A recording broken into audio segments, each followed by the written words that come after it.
Тексеріс нәтижесі көрсеткендей, Қарағанды мемлекеттік хайуанаттар бағында бірқатар заң бұзушылықтар орын алған. Бұл жайлы облыстық мамандандырылған табиғат қорғау прокуратурасынан хабарлайды. Жоба қызметкерлерінің әдейі тіркелмеген және дүниеге келгенде есепке алынбаған жануарларды кімге өткізген анықталды.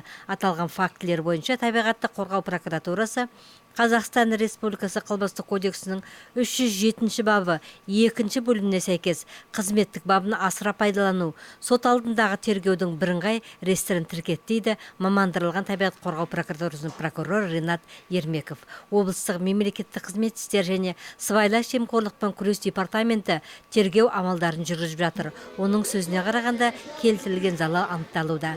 Тексеріс кезінде Забақ әкімшілігі Алтай маралы төлінің өлгенін жасырған. Оны Шымкенттік хайуанаттар бағымен алмастыру жоспарланған.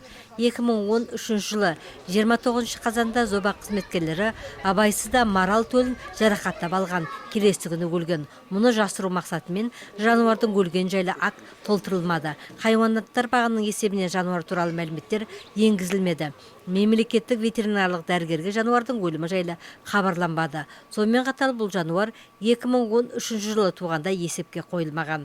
Зобақ әкімшілігі кінәлі тұлғалардан шығынды өндіру бойынша шараларды қабылдамаған, деді Ермеков. Сондай-ақ Зобақта Красноярскіден бюджетті қаражат қалынған 3 жануардың қырылуына жол берілген. Зобақтың бұрынғы басшысы мекемеде бюджеттің қаражатына өзінің понен ұстап асыраған. Сонымен қатар прокурорлар жануарларды күтуде қатаңдылық танытқанын аңғарды.